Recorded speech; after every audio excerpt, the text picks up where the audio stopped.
Alors donc bonjour à toutes, bonjour à tous. Bienvenue à ICC Étang. Amen. C'est moi qui vous reçois. Vous ne me recevez pas. C'est moi qui vous reçois. Moi, c'est le pasteur David qui me reçoit. Mais moi, je vous reçois.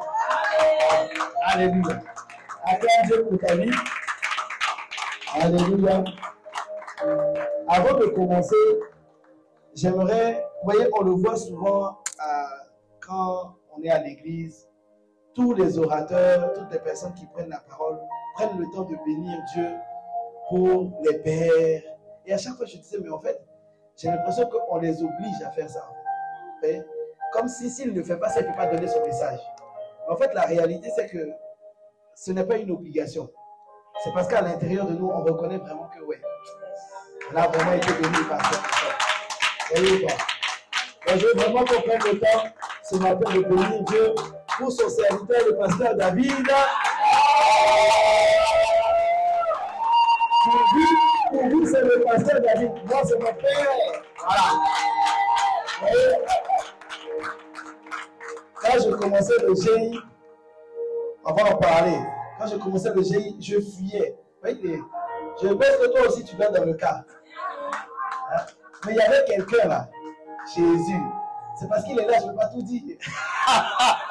Il y a quelqu'un là, il me poursuivait. Là, il va vous raconter. J'ai toutes les histoires, j'ai tout noté, je vais tout vous raconter. Vraiment, il n'a pas lâché. Il y a des cas, vous voyez, quand on dit, il y a des brebis. Vous voyez, il y a des brebis, mais il y a ce qu'on appelle les boucs. Vous voyez, les boucs, c'est celui où on se dit son cas est désespéré. C'était moi. Vous voyez pas? Mais toi, au moins, tu viens au GI. Moi, il me poursuivait. Tu fais quoi? Mais pourquoi tu t'es pas connecté ce matin? Vous voyez pas? Jusqu'à ce qu'on arrive là où on est aujourd'hui. Tu peux bénir Dieu pour sa vie. Il n'a pas lâché. Vraiment, on veut bénir Dieu pour sa vie. Tu n'as pas vu maman Joanne?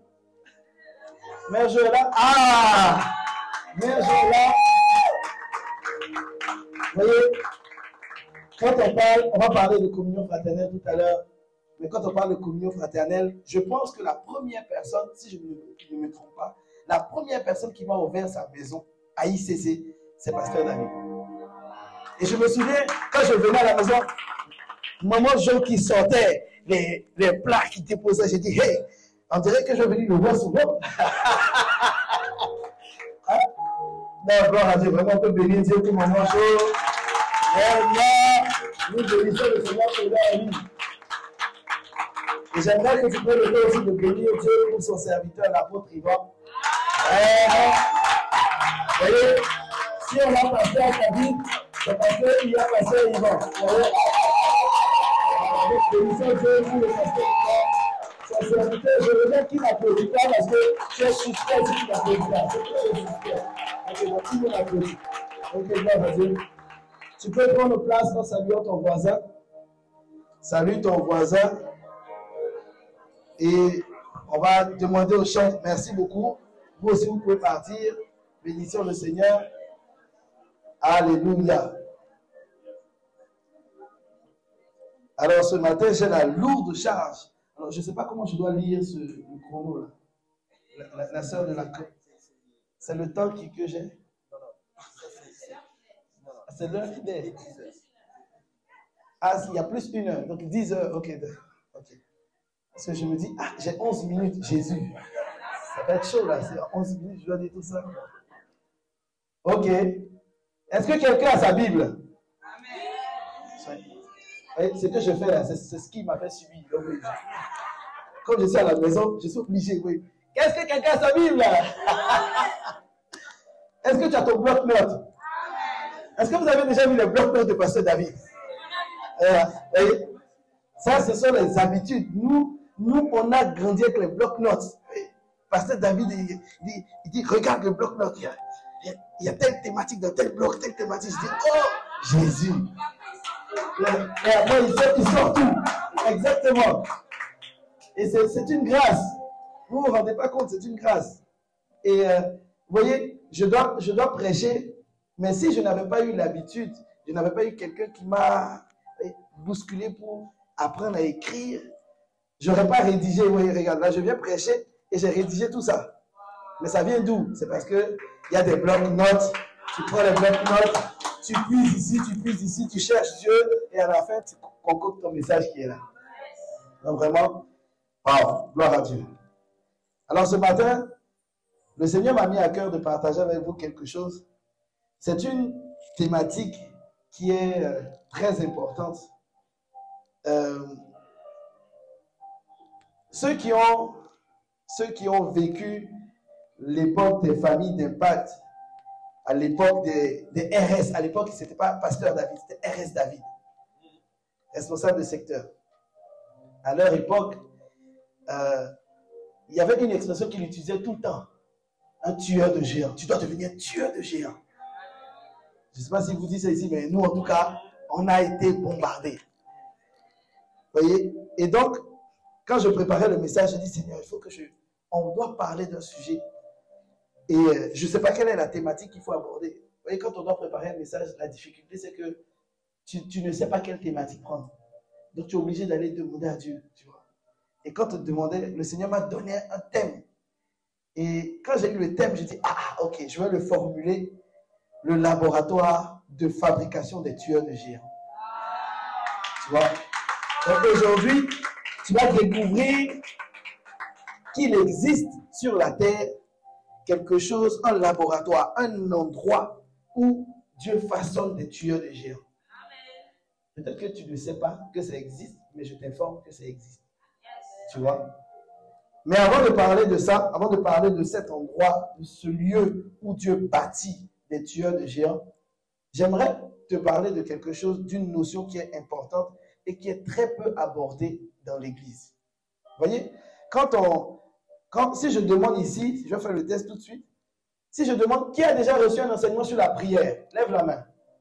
Ou tu as suivi un enseignement sur la prière, oui, presque toutes les mains sont levées. Ok. Qui a déjà reçu un enseignement sur le jeûne ou qui a entendu un enseignement sur le jeûne? Oui, tout le monde lève la main. Voyez ou pas? Si je dis sur le sang de Jésus, qui a déjà reçu un enseignement? Ah, waouh! Oui, toute la salle lève la main. Mais quand je vais vous dire, qui a déjà reçu avant 2024, retiens bien, avant 2024, qui a déjà reçu un enseignement sur la communion fraternelle? Il y a une seule main. Parce que c'est une thématique qui n'est pas abordée. C'est une thématique qui est très peu abordée dans l'Église. Maintenant que le Seigneur a mis le focus sur l'importance de la communion fraternelle, la Bible dit, Actes 2, versets 42 à 43, et il persévérait dans l'enseignement des apôtres. Donc je veux persévérer dans une thématique que le père de la maison a abordée sur la communion fraternelle. On va commencer comme ça. Et après, je vais t'expliquer comment est-ce que de cette communion fraternelle, on arrive au lieu. Dis avec moi le lieu.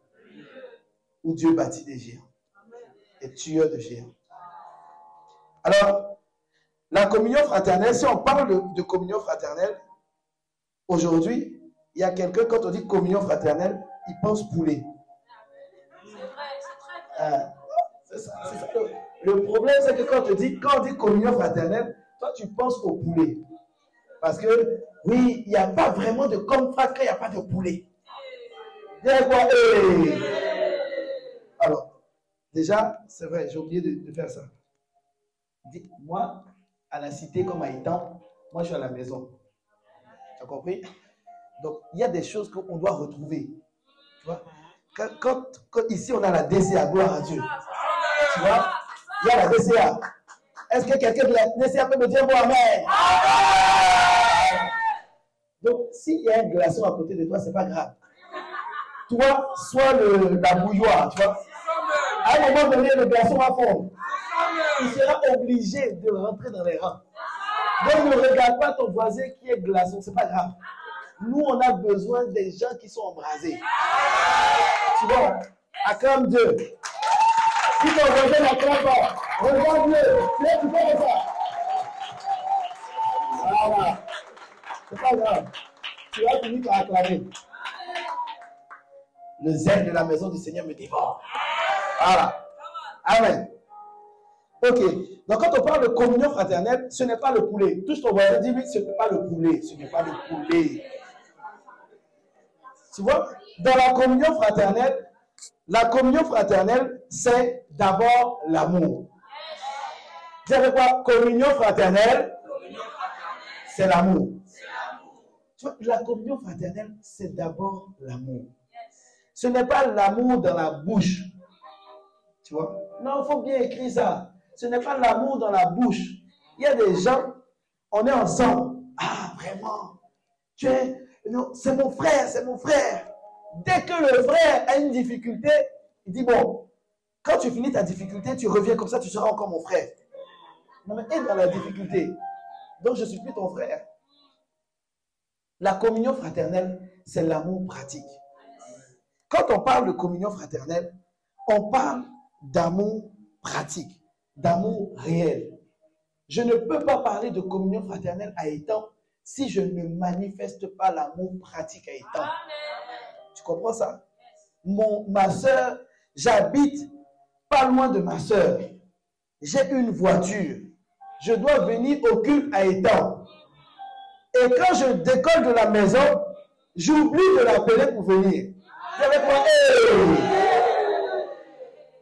Dieu t'a fait grâce de la voiture, pourquoi? Tu penses que c'est pour faire le malin?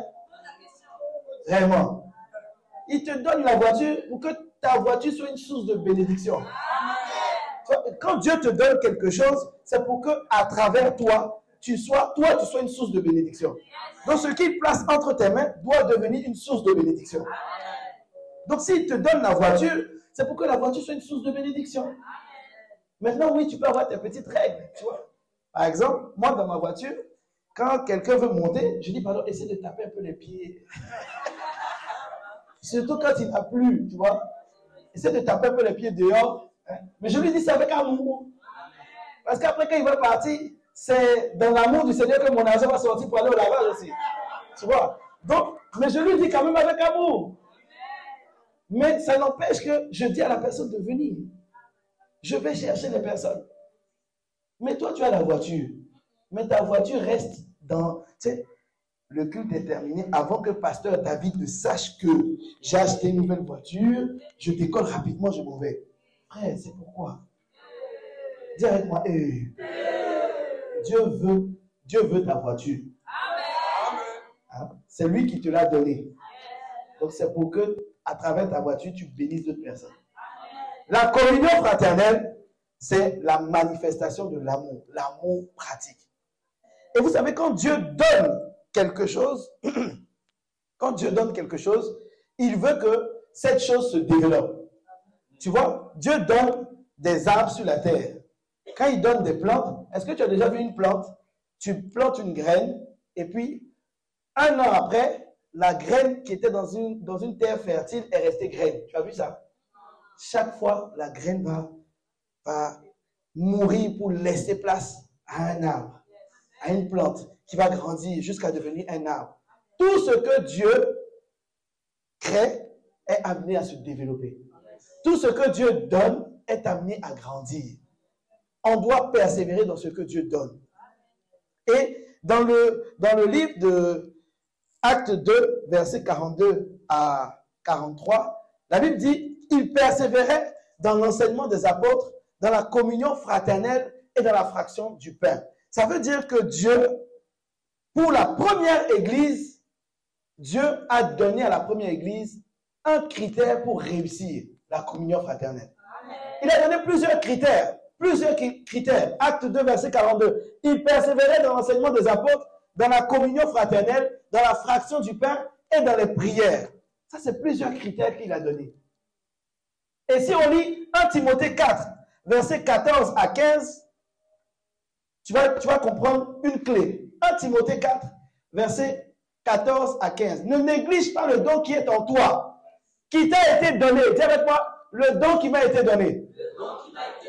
Donc, quand Dieu donne un don, le don qui t'est donné, par la prophétie avec l'imposition des mains de l'assemblée des anciens, verset d'après, occupe-toi, dis avec moi, occupe-toi de ces choses, donne-toi tout entier à elles, afin que toutes afin que tes progrès soient évidents pour tous.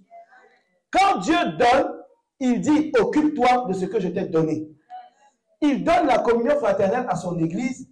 Il dit à l'église, toi et moi, occupe-toi de ce que je vous ai donné. Donc, il donne la prière, occupe-toi de la prière. Il donne les apôtres et des enseignements de l'apôtre. Donc, tu dois t'occuper des enseignements de l'apôtre, persévérer dedans. Mais aujourd'hui, je veux faire le focus sur la communion fraternelle. Il donne à l'église des temps la communion fraternelle. Il te donne la grâce de la communion fraternelle. Mais il te dit, occupe-toi tout entier. Donne-toi tout entier à elle, afin que tes progrès soient évidents. Ça veut dire, quand on dit tes progrès soient évidents, ça veut dire que c'est visible. Donc si tu dis qu'il y a la communion fraternelle dans l'église, dis à ton voisin, ça doit être visible. En fait, quand les gens viennent à l'église des temps, ils ne doivent pas venir avec un nœud à l'estomac, tu vois. Et je dois à cette sœur-là. Et le frère tel va mal me parler. Donc quand il vient, là, il n'y a pas d'amour. Là, on n'a pas persévéré. Le progrès, là, n'est pas visible. Mais il dit, occupe-toi de ces choses. Occupe-toi de la communion fraternelle. Donne-toi tout entier à elle, à la communion fraternelle. Donne-toi tout entier à elle. Pasteur Eric Zola a prêché la semaine dernière, où il disait aux personnes qui sont en famille d'impact, il dit, quand on fait la communion fraternelle aux familles d'impact, il dit aux autres de maison, sors les vraies choses. C'est ça. Occupe-toi tout entier. C'est ça. Donne-toi tout entier. Arrête de nous donner les petits trucs là. Donne les vraies choses. Tu es d'accord avec moi ou pas? Il fait froid. Je me suis déplacé. Je suis arrivé. C'était d'abord pour la parole. Oui. Mais à un moment donné aussi. Ah, grand monsieur. Sors les vraies choses. Arrête de garder les choses là dans ton frigo. Sors ça. Touche ton voisin pour lui dire qu'il faut sortir les vraies choses. Tout ce que Dieu donne, Dieu, tu dois le recevoir et tu dois te donner tout entier à elle afin que les progrès soient évidents. Tu vois? Donc lorsque Dieu donne la communion fraternelle, tu dois décider d'accepter la communion fraternelle. Il y a des personnes, elles sont à l'église, mais elles, je suis saint, saint, saint, comme le Seigneur. Les autres ne sont pas encore saints comme moi. Tu vois? Donc quand moi j'arrive, moi je suis venu pour la parole. Pour la parole. Cette personne-là, elle aime Dieu, oui, mais elle n'a pas accepté la communion fraternelle. La Bible dit, Jean 3, verset 16, tu connais ce verset. Car Dieu a tant aimé le monde qu'il a donné son Fils unique, afin que quiconque croit en lui ne périsse point, mais ait la vie éternelle. Car Dieu a donné. Il a donné Jésus. Si toi tu décides, quand Dieu donne, si tu ne décides pas de recevoir Jésus, ta vie ne change pas. De la même manière, Dieu a donné à la première église la communion fraternelle, c'est à toi de recevoir. Et recevoir, ça veut dire, bon, il y a des temps à la fin du culte. On a décidé que à la fin du culte, on reste un peu pour communier. Il y a toujours Gaspard. Vous connaissez Gaspard dans l'église? Vous connaissez Gaspard? Gaspard et Gasparette, vous le connaissez? Hey! Il y a toujours Gaspard. Dans toute église, il y a un Gaspard. Attends, je m'assure d'abord, il n'y a pas un Gaspard dans la vraie, qui s'appelle vraiment, qui se prénomme Gaspard. Il n'y en a pas dans la salle. Ah, ok. Donc, il y a vraiment un Gaspard. Dans toutes les églises, il y a un Gaspard. Gaspard, c'est celui qui, quand le culte se termine, il prend sa Bible. Amen, amen, amen, amen. Bon, moi j'ai un rendez-vous important. Je dois y aller. Ça, c'est Gaspard. Gasparette. Tu sais, il y a les enfants. J'ai des trucs à faire. Excuse-moi. Bon, tu peux faire ça un dimanche. Parce que vraiment, tu as des choses à faire. Mais si toi, tous les dimanches, Gasparette, si vous voyez une personne comme ça dans l'église, tu dis Gasparette. Tu es une Gasparette. Hein? Quand le culte va se terminer, moi-même, je vais rester là pour voir un peu. Où sont les Gaspard et les Gasparette? Qui va sortir en premier? Je pense que le deuxième culte va être rempli.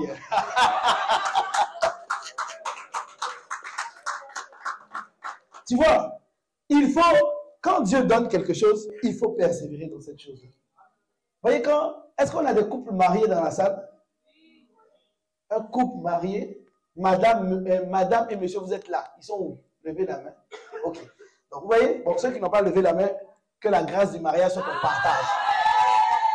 Donc, vous voyez, dans les couples mariés, il y a un constat. Pasteur David peut témoigner, c'est que on reçoit en entretien des personnes qui, au bout de 2 ans, 3 ans de mariage, on compte maintenant les assiettes dans la maison. Rien ou pas? Au début de l'histoire, quand monsieur et madame se sont mariés, quand elle va au travail comme ça, l'appelle le matin. Chérie, tu es bien arrivé? Oui, je suis arrivé. Ah, ok. J'ai pensé à toi. Mais on vient de se laisser. Oh, mais j'ai quand même pensé à toi. Oh. Bébé, je vais commencer le travail. Raccroche. Non, d'abord toi, raccroche. Non, toi. Viens moi. C'est bon. On est d'accord, c'est bon quoi. C'est bon, non? Dis avec moi, c'est doux même. C'est doux. Ok. Maintenant, on fait un passage rapide dans le temps. 3 ans plus tard, le matin, moi je m'en vais au travail. Si tu n'es pas prêt, je m'en vais. Demain, je m'en vais. Hein? Tu as compris? Qu'est-ce qui s'est passé entre le moment où on disait toi d'abord, non mais toi. Arrête de faire semblant, tu fais ça. Oh.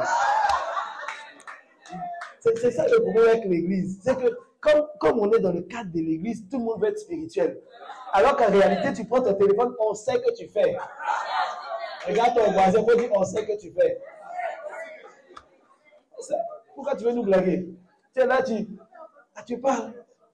Et toi? Non, raccroche-toi. Ah non, bébé, je dois aller au travail. Non. Oh, ta voix me manque, ta voix. Hey, tu travailles, on s'écrit toute la journée. On s'écrit. Et j'ai pensé à toi. D'ailleurs, j'ai pensé, qu'est-ce que tu veux manger ce soir? 3 ans plus tard, quand il écrit à madame, ce soir on mange quoi? Je ne sais pas. Mais, je ne sais pas. Ou elle va écrire à monsieur, bon, peut-être qu'elle a gardé la femme, elle va écrire à monsieur, ce soir tu veux manger quoi? Il dit je ne sais pas. Et puis elle aussi, avant elle disait, t'inquiète pas, je te prépare une surprise. Ça c'était au début. Quand maintenant, 3 ans plus tard, tu veux manger quoi? Le même monsieur dit je ne sais pas. Elle dit, j'ai regardé dans le frigo, je n'ai pas trouvé ce plat-là. Miséricorde. Tu vois? Mais qu'est-ce qui s'est passé entre le moment où elle disait toi, mets-toi. Et le moment où elle dit je ne trouve pas, je ne sais pas dans le frigo. C'est parce que les deux n'ont pas persévéré dans l'amour. Vous voyez? Les deux, ce qui s'est passé, c'est que les deux ont eu beaucoup de conflits. Ce sont des mini-conflits, des petits conflits, des incompréhensions, plein de petites incompréhensions. Et comme on n'a pas pardonné, donc petit à petit, chacun a créé la petite forteresse, tu vois. On a dressé un mur entre nous. Donc désormais, comme je n'ai pas pardonné, pour éviter que il ou elle me parle mal, je décide maintenant de prendre mes dispositions. Je reste sur mes gardes.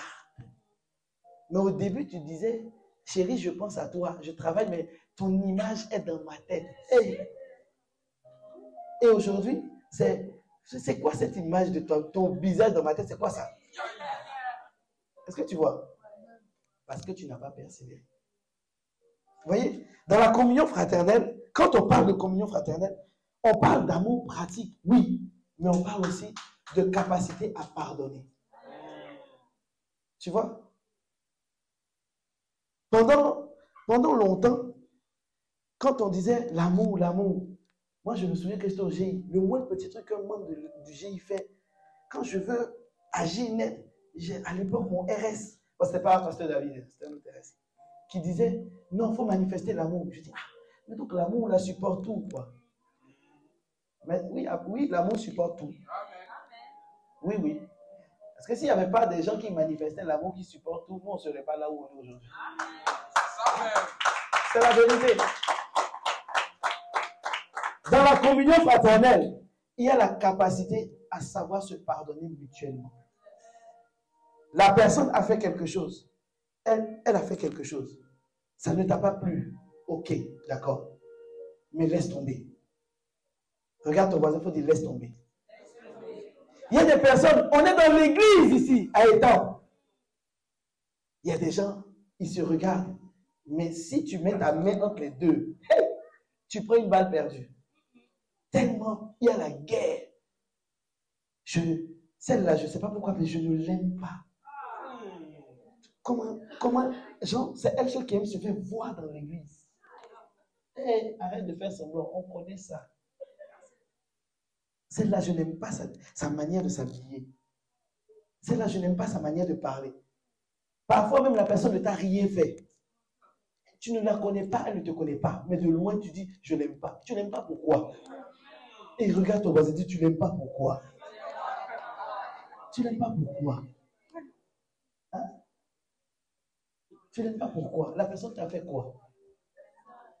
Et il y a des fois, tu es avec une personne, cette personne-là, donc on prend Gaspard, toujours.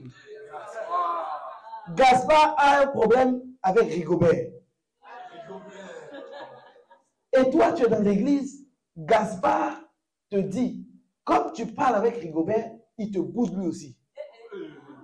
Mais tu as quel problème, Gaspard? Tu as quel problème? Moi, on m'a dit que la communion fraternelle, c'est l'amour pratique. Je dois aimer mon prochain. Ce n'est pas évident, mais c'est possible. Ce n'est pas évident. La vérité, c'est que ce n'est pas évident. Il y a des gens aussi, ils ont des caractères, mais on est ensemble. Tu as accepté Jésus, j'ai accepté Jésus. Donc, on est de la même famille. Est-ce que tu as déjà vu quelqu'un de ta famille, tu arrives à la maison, papa, maman, et tu dis, papa, aujourd'hui, je n'aime pas mon frère, on peut le mettre dehors. Tu as vu ça? Tu as vu ça quelque part? Non. Donc, il a son caractère, ou elle a son caractère. Tu prends comme ça, et qu'est-ce que tu fais? Tu engages la prière.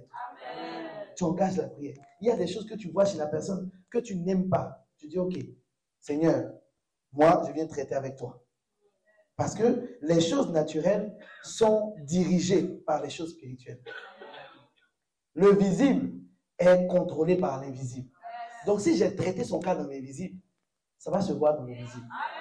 Tu peux t'asseoir avec moi à l'église ici. Moi, quand je dois venir prêcher quelque part, qu'importe la personne qui est en face de moi, si tu veux, regarde-moi avec des yeux comme si tu me menaces. C'est que moi, je sais que, tu vois, il y a cette image que j'ai tout le temps dans la tête. J'ai vu ça sur Internet, un lionceau qui est arrêté là, et puis il y a une gazelle qui a vu le lionceau, et puis elle a couru. Et puis le lionceau lui-même, il était surpris. En fait, derrière lui, il y avait le lion. Tu vois le lion. Mais si tu veux là, regarde-moi avec tes yeux de méchant. Je m'en désintéresse. Tu peux être là, comme un glaçon, tout comme ça. Moi, je suis là, je te regarde. Moi aussi, je te regarde. Oui, regarde. Et puis quoi? Tu veux pas que je parle? C'est pas grave. Moi, j'ai été envoyé par Jésus-Christ. Donc, le lion est derrière. Le lion de la tribu de Juda. Je parle et je dis ce que j'ai à dire. Tu es content? Bon, tu n'es pas content? Ça va, ton cœur va changer. Amen. Voilà. Dis avec moi, amen. Amen. Dans la communion fraternelle, il y a le pardon mutuel. On doit apprendre à se pardonner. Tu dois apprendre à pardonner ton prochain. Arrête de tout le temps dire, elle m'a fait ça. Ça fait 2 ans. Elle t'a fait 2 ans. Tu es encore dedans. Ah, ma soeur. Moi, je dis ma soeur, mais ça peut être mon frère aussi. Hein? 1 an, 2 ans, 3 ans. Est-ce que la Bible ne dit pas qu'il ne faut pas te coucher avec la colère? Toi, tu dis, il y a des gens qui sortent des versets bibliques qui ne sont pas dans la Bible. Ils te disent, oui, j'ai pardonné, mais je n'ai pas oublié. Bon, montre-moi ça dans la Bible. Montre-moi ça dans la Bible. Si c'est bon, imaginez un peu Dieu Toi qui as donné ta vie à Christ, imagine, quand tu as donné ta vie à Christ, on t'a tous vu ici, tu as pleuré. Oh, je sens son amour. Oh, j'ai senti une chaleur dans mon corps. Oh, Jésus. Ok, gloire à Dieu. Maintenant, 3 mois plus tard, tu t'es caché, masturbation. 3 mois plus tard, tu as couché en cachette. 6 mois plus tard, tu as détourné l'argent de quelqu'un. Tu n'as pas remboursé le crédit, là. Le crédit, ce qu'on t'a prêté, là, tu n'as pas remboursé. Bon, imagine si Dieu au ciel, il réagit comme toi. Et il dit non, je ne pardonne pas. Ta destination finale, ça sera où?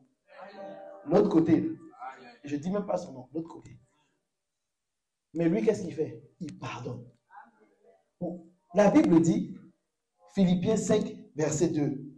La régie, je ne sais pas où ils sont, mais on est ensemble. Hein. C'est que les versets viennent, je te donne en même temps. Prends seulement. Hein? On est ensemble. Philippiens 2,5 ou Philippiens 5,2. 2,5. 2,5. Philippiens 2,5. Que votre attitude soit identique à celle de Jésus-Christ. Jésus-Christ qui pardonne en tout temps. Lui pardonne. La Bible te dit que ton attitude, ton attitude à toi, doit être identique, alignée sur l'attitude de Jésus-Christ. C'est pas moi. Est-ce que c'est moi qui ai dit? Prends ta Bible, c'est dedans. Quand je venais ce matin, je suis pas allé chez toi à la maison pour écrire ça dans ta Bible. Donc c'est écrit, c'est dans la Bible. Que ton attitude soit semblable à celle de Christ. Lui qui pardonne. Toi, tu ne pardonnes pas. Apprends à pardonner. Apprends à pardonner.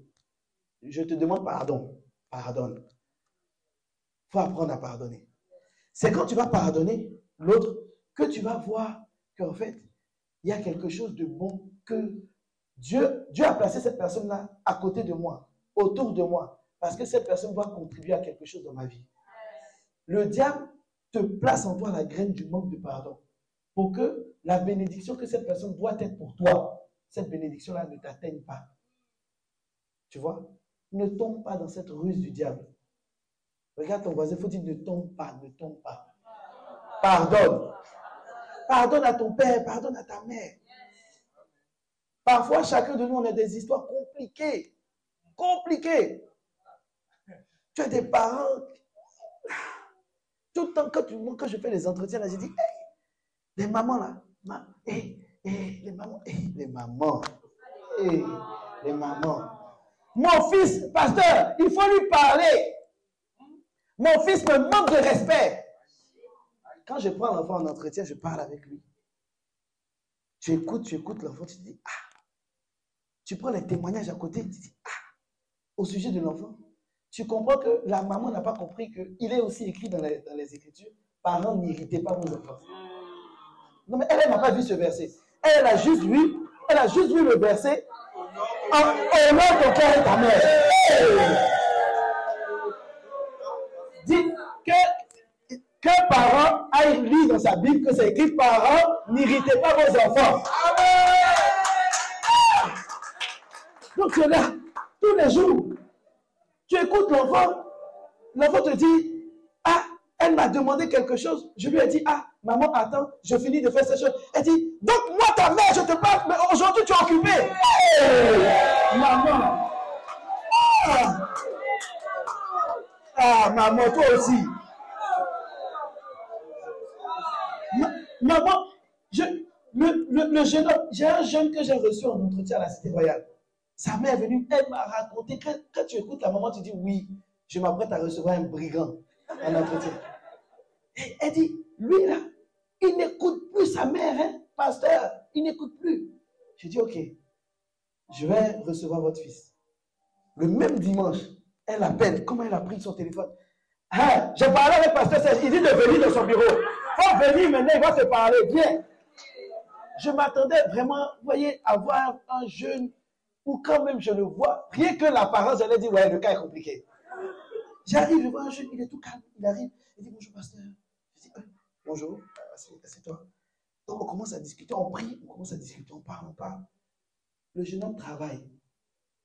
La seule fois où il m'a raconté d'où le problème est parti. Ses collègues, il a commencé son nouvel emploi en CDI. ses collègues l'ont invité à un after work.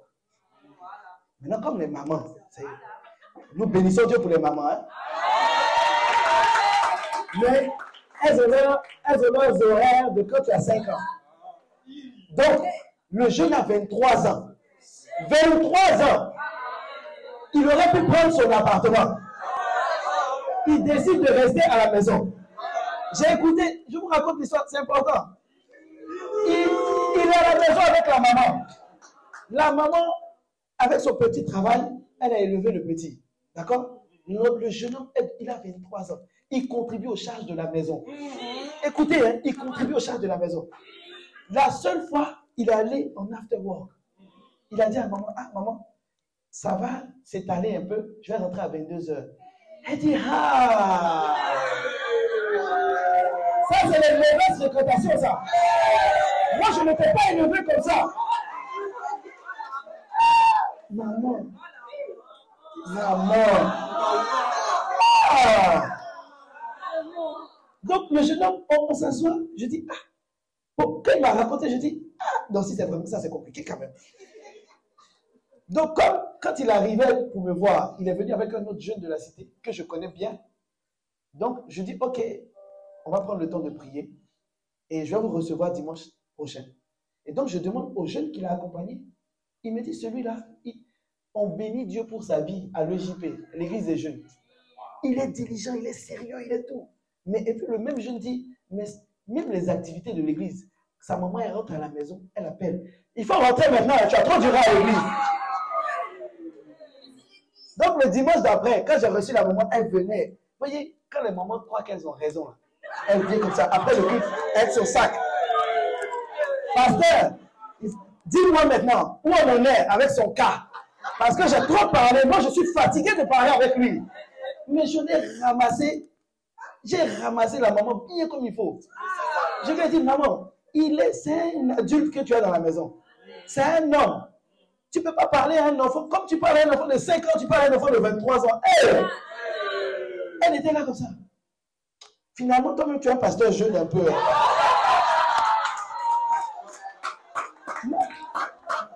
Donc, l'affaire de son enfant est devenue mon affaire maintenant. Je pense qu'à un moment donné, on voulait se demander à quel âge je rentre. Vraiment. Miséricorde. Dis pas miséricorde. Il faut apprendre à pardonner. Donc j'ai dit à maman, bon, si son attitude t'a offensé, pardon.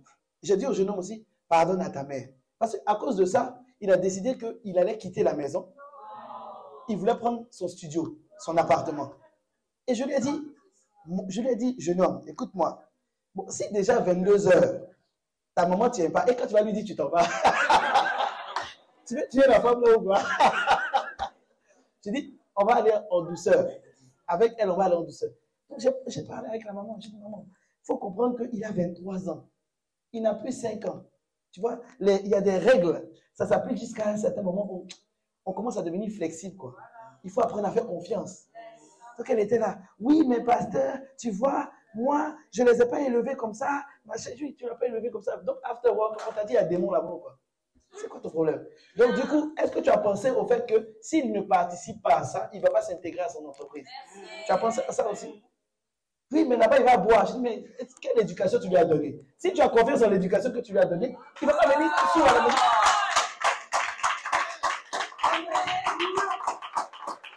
Amen. C'était même pas écrit ici. Hein. C'est qu'il y a une maman qui devait entendre ça. Amen. Alléluia. Vous voyez?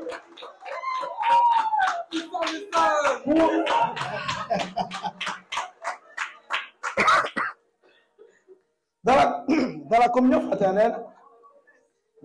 fraternelle, il y a vraiment la capacité, il faut manifester le pardon.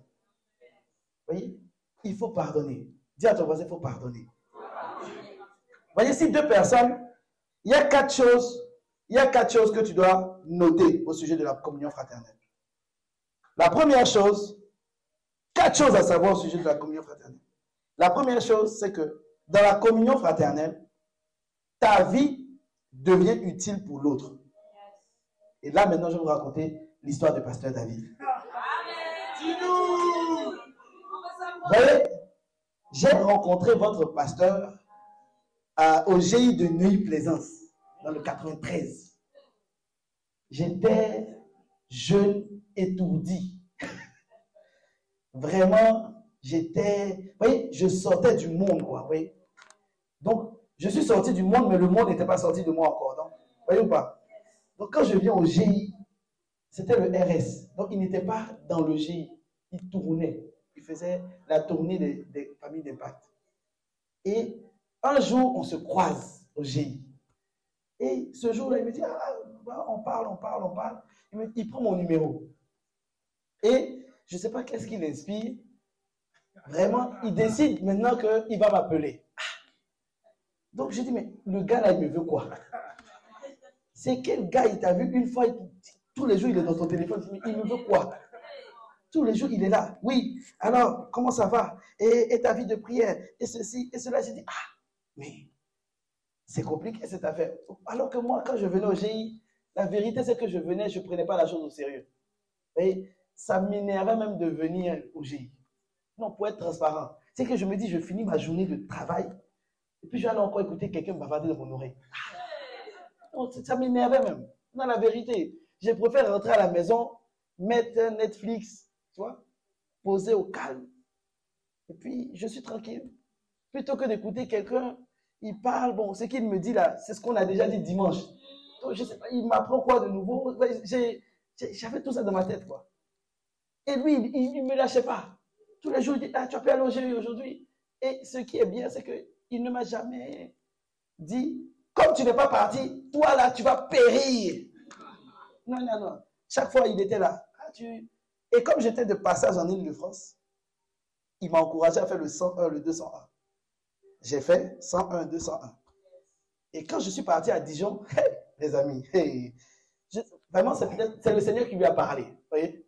Parce que je suis à Dijon, il avait mis des temps de prière pour les GI. Sauf que je ne suis pas au GI. Je suis à Dijon. Donc, tu me mets dans ton temps de prière, pourquoi? C'est pas grave. Comme c'est le RS, voyez ou pas, je respecte l'autorité, je me connecte. Donc, c'était le matin à 5 heures. Le gars n'a pas l'habitude de prier. Vous voyez, je sais pas, c'est pas mon truc. Donc, 5 heures, parfois pour moi, 5 heures, c'était 5h58, quoi. Et je me connecte à la fin, histoire de dire Amen, Amen, Amen. J'étais là, Amen, Amen. Et puis je me déconnecte. Vous voyez ou pas? Je ne savais pas que le monsieur notait qui était là, qui n'était pas là. Quand le call se termine, il est 6 heures. Pasteur David m'appelle. Tu n'étais pas connecté ce matin. Et là, il commence une exhortation à 6 heures. Hey!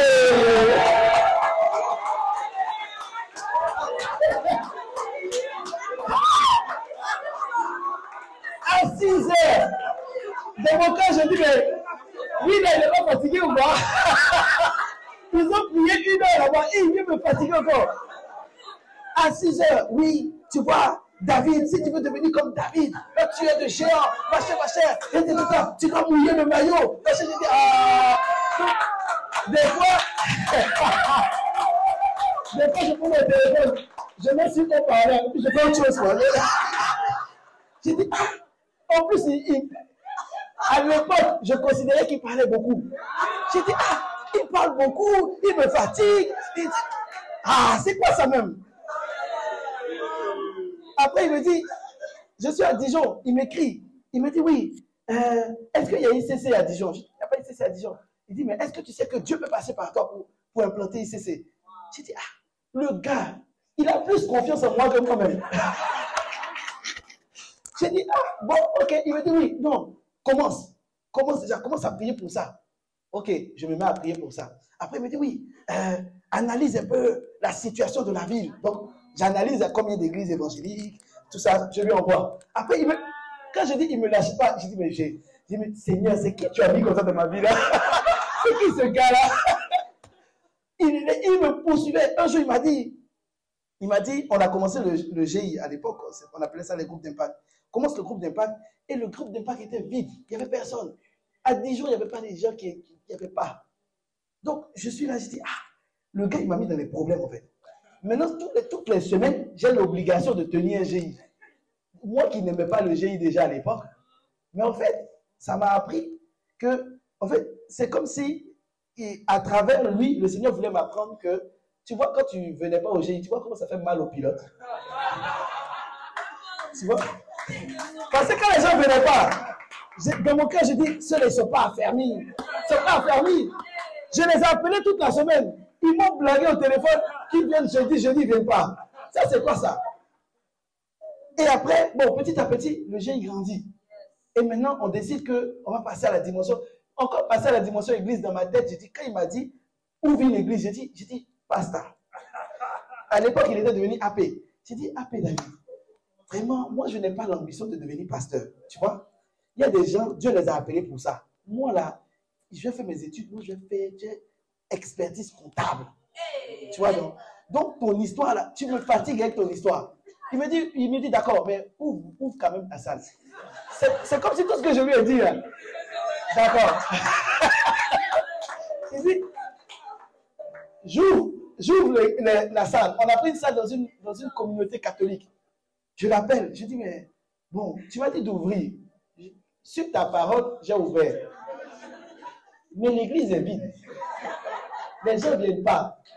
C'est parce que ma femme n'est pas là. Ce matin, je lui ai dit, bébé, tu te rappelles d'une anecdote au sujet de pasteur David? Elle me dit, faut leur dire à l'église des temps qu'il nous a fait prier sur les chaises vides. Donc, avec ma femme, on rentrait dans la salle comme ça. Il n'y a personne. Et puis on prend la chaise. Père, dans le nom de Jésus, la personne de vision qui va s'asseoir ici, nous l'appelons au nom de Jésus. Ici, nous prions. Cette personne qui ne vient pas. J'ai dit, mais moi-même quand je faisais, j'ai dit, est-ce que je ne suis pas en train de devenir fou même? Je suis seul. Bon, j'écoute un gars qui lui-même, bon, j'ai dit, bon, c'est pas grave, on va faire. Et je peux vous dire que j'ai écouté, j'ai accompli, oui, j'ai fait. Moi, je dis, dans mon caractère, c'est que moi, j'obéis. Moi, j'obéis. Je ne cherche pas à comprendre. Je me dis, s'il m'a dit, c'est que Dieu lui a dit. Donc, je ne cherche pas à comprendre comment Dieu va faire. Et je peux vous garantir que les gens commençaient à venir, je ne sais pas d'où ils sortaient. Les gens viennent, on fait 101, 201. Et aujourd'hui, il y a l'église de vision. Mais si on fouille, le pasteur Narcisse qui est là-bas, lui, il sait que moi, je n'étais que, vous voyez, vous connaissez les marionnettes ou quoi? Le truc qu'on bouge comme ça. Voilà, moi, j'étais la marionnette de pasteur David. Mais celui qui tirait les ficelles, là, c'était lui. Il était à Paris. Oui, fais ça. Oui, mets ça comme ça ici. Mets ça. Donc, chaque fois que je vois pasteur Narcisse, je dis, Bishop, à un moment donné, l'église de Dijon doit faire une offrande à pasteur David. Non, la vérité, c'est que s'il ne m'avait pas dit, je n'aurais pas fait. Et chaque jour, je dis, il est temps de prière. Je pense que c'est la connexion avec lui qui a fait que j'ai commencé à aimer la prière. Il t'appelle à 6 heures, les amis, 6 heures. Le temps de prière est fini, il t'appelle. Ah, on connaît, ok. Ah, bon, je n'ai rien dit, je change de sujet. Il t'appelle à 6 heures. Il parle. Dans mon cas, j'ai dit, mais il ne va pas aller au travail, lui. Il ne va pas me laisser tranquille. C'est une question, vraiment. Mais aujourd'hui, je suis venu avec un de mes fils dans la foi. C'est elle que j'appelle à 6 heures. Donc, quand j'entends dire, mais lui, là, il nous fatigue. C'est mon cas, je dis, ah, donc c'est comme ça, un peu David sur ça à l'époque. Dernièrement, vendredi, là, on a fait une veillée. Il peut vous dire, il est là. Il y a des gens qui ont traîné les pas. Je ne regardais même pas. Tu traînes les pas, tu vas prier. Dieu m'a mis dans ta vie, tu vas prier. Donc, ils sont venus, on a prié. On a prié de 23h à 7h. De 23h à 7h. À la cité royale, on était là, on prie. Ils sont là, j'ai dit. Et quand je finis ça, j'ai dit, en fait, finalement, bon, je crois que je commence à lui ressembler un peu.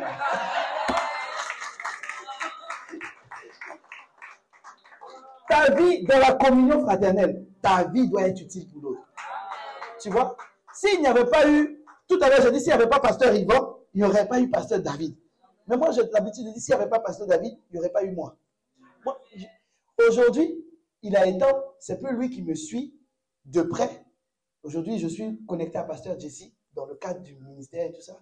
Mais celui qui a sorti comme ça, et puis qui a... Vous voyez, les enfants on est en France. Les enfants qu'on oriente. Voilà. C'est lui qui a fait ça. Et il n'a pas fait avec moi seul. Aujourd'hui, là, nous qui étions connectés à lui, il y a un qui est à Mulhouse. Jean-Marc Niali, qui est pasteur aussi. Vous voyez? Jean-Marc, je me laisse ce matin, j'ai appelé Jean-Marc. Il me dit, ah, tu vas prêcher chez le père, là. J'ai dit, oui, oui. Il dit, il faut leur dire qu'on a souffert. Mais la finalité, c'est qu'on est là où on est aujourd'hui. Vous voyez? On est là où on est aujourd'hui. Quand Pasteur David nous disait, quand on dit ta vie doit être utile pour l'autre, il nous disait, il faut apprendre à mouiller le maillot. J'ai dit, ah, il faut mouiller le maillot. Donc, aujourd'hui, là, par la grâce de Dieu, je travaille en direct avec le PP. Si je n'avais pas eu la mentalité de mouiller le maillot, il y a des choses quand le PP te prend à la dernière minute, quand tu attaques, on va faire telle chose. Tu dis, hey, heureusement qu'on a eu des pasteurs David. Hein. Parce qu'au début, quand il me faisait ça, j'ai dit, lui, il croit que je n'ai pas d'agenda, quoi. Hein? Il croit que moi, je n'ai rien à faire de ma vie. Il m'appelle comme ça, on doit faire ça. Tu sais, je ruminais là. Hein? Si tu fais ça, sache qu'on est passé par là. J'ai murmuré. J'étais là. Et puis, il sait que tu murmures. Et puis, à 6 heures, il te parle de l'importance de ne pas murmurer. Tu dis, ah! Basta!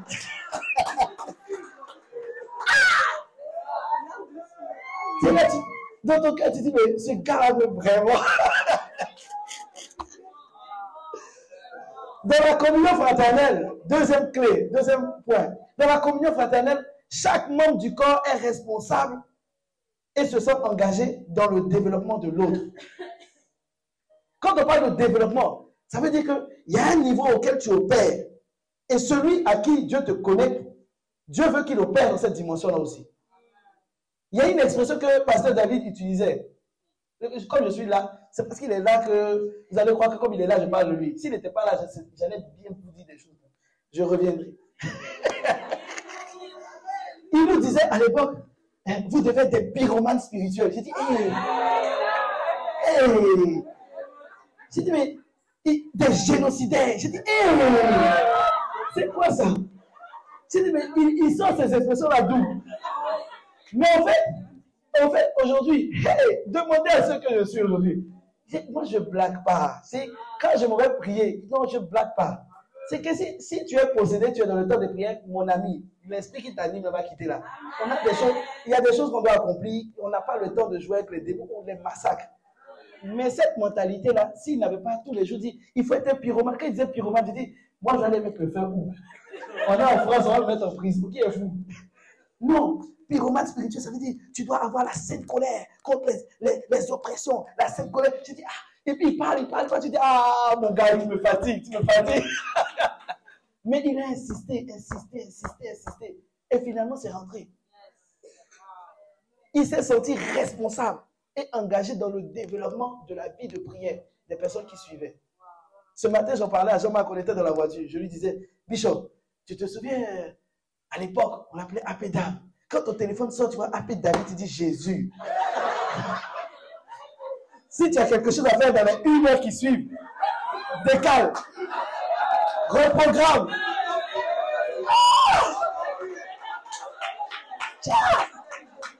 Parce que quand lui, dès que tu décroches, pour lui, il en mode téléchargement.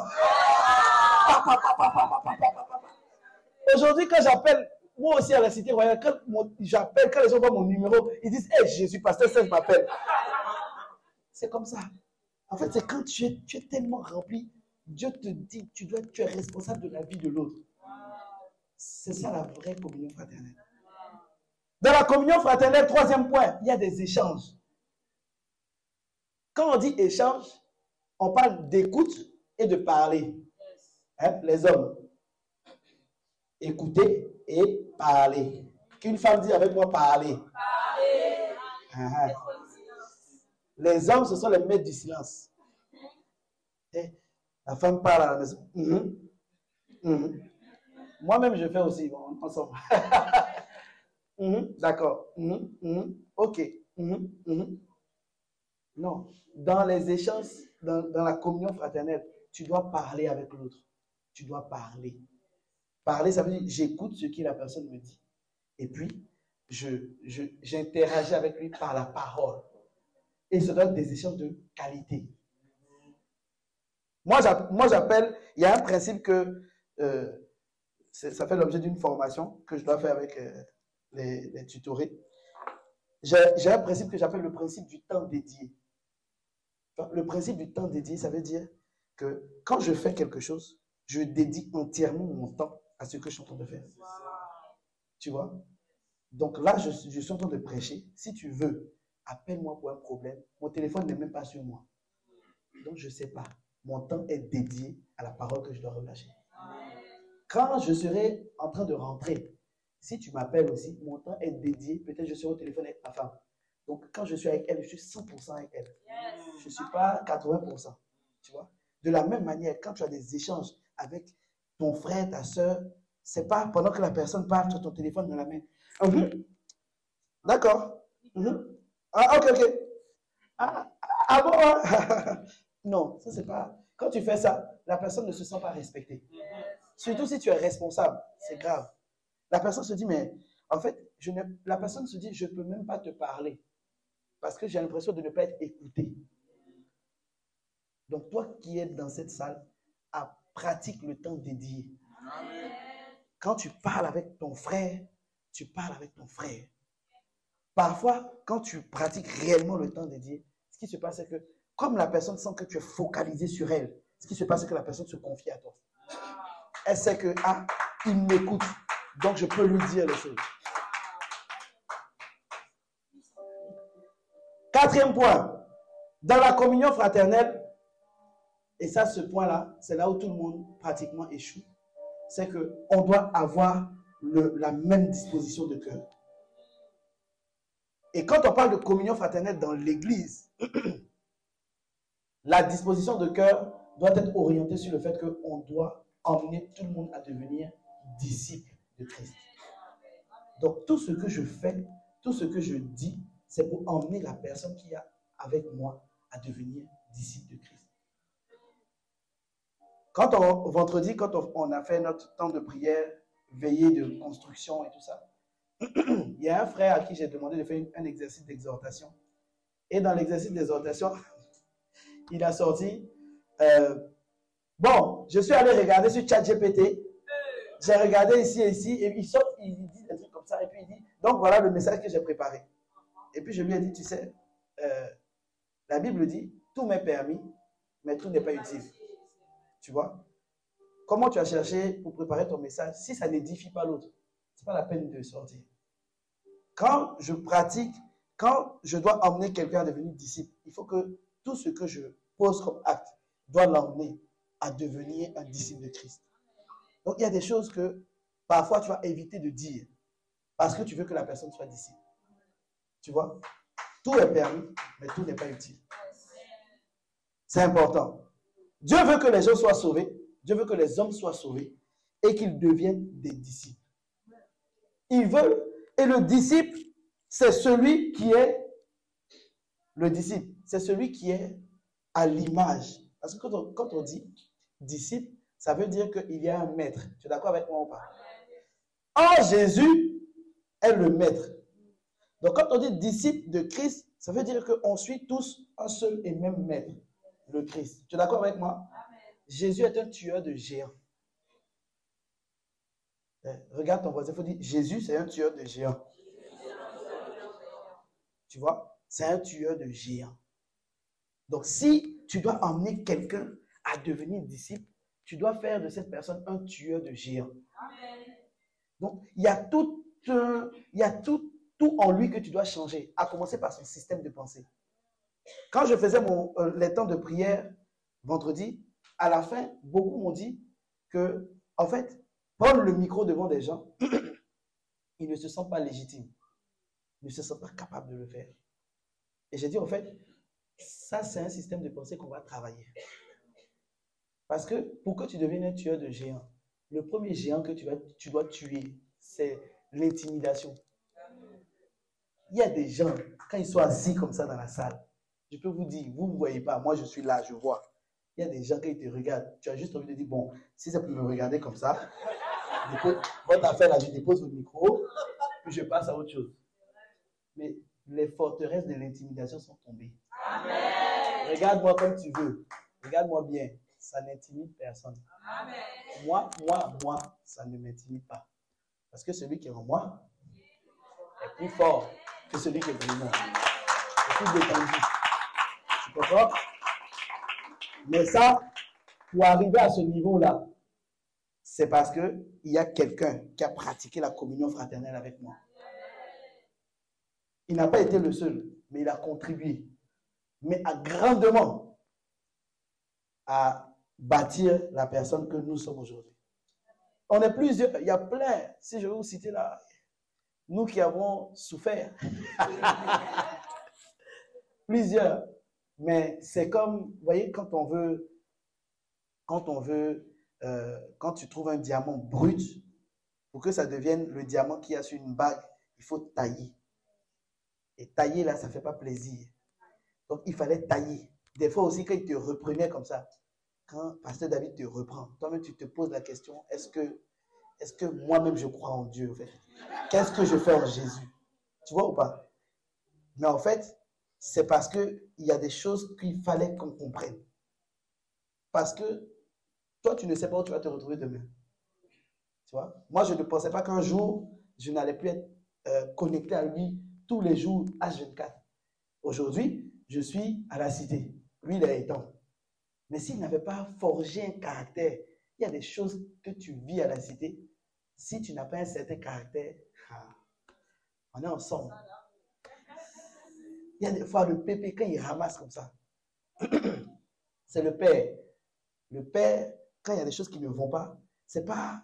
Vous voyez, souvent, quand on te ramasse, tu dis, mais pourquoi on me ramasse moi alors que c'est l'autre qui a fait? Tu vois pas? Le pépé, quand il commence, c'est que...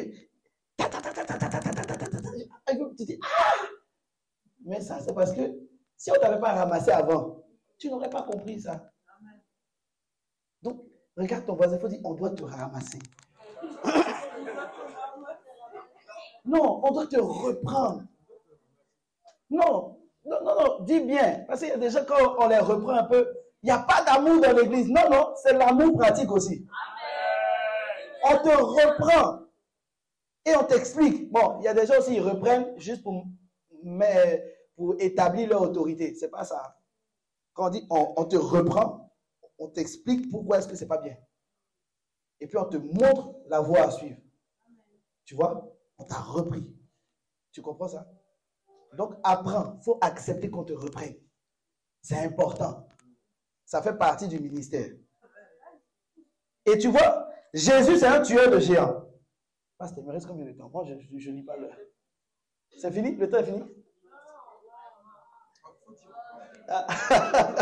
Moi, je termine sur quelque chose, j'atterris sur quelque chose. Vous savez, lorsque Jésus c'est un tueur de géants, et Jésus est de la lignée de David. Et si tu regardes bien, David est un tueur de géants. Quelles sont les caractéristiques du tueur de géants? Jésus, il était avec ses disciples. Un tueur de géants ne se promène pas seul. Il a des personnes autour de lui. Hein? Regarde ton voisin. Il ne faut pas être tueur de géants tout seul. Il faut lui dire. Les géants à l'extérieur, là, ils te guettent aussi. Un tueur de géants, il est accompagné. Un tueur de géants, c'est une personne qui est dans la prière. Jésus, pour choisir un disciple, les disciples, il a passé toute une nuit à prier. Donc toi et moi, si on doit devenir des tueurs de géants, on doit passer du temps dans la prière. Amen. David était un adorateur de Dieu. David pouvait passer, quand vous voyez les psaumes là, tu as l'impression que Dieu était la chérie de David. Il parle à Dieu comme si c'est sa femme. Oh, 1 heure dans tes parvis. Hey, frère. Hein? Ah Seigneur, j'aimerais habiter dans la maison de l'Éternel tous les jours de ma vie. Hey, mon gars, il savait parler à Dieu. Il savait flatter Dieu. Mais pour pouvoir faire ça, il faut que tu aies vu d'autres personnes faire. Naturellement, tu ne vas pas savoir le faire. Donc, il faut voir d'autres personnes faire.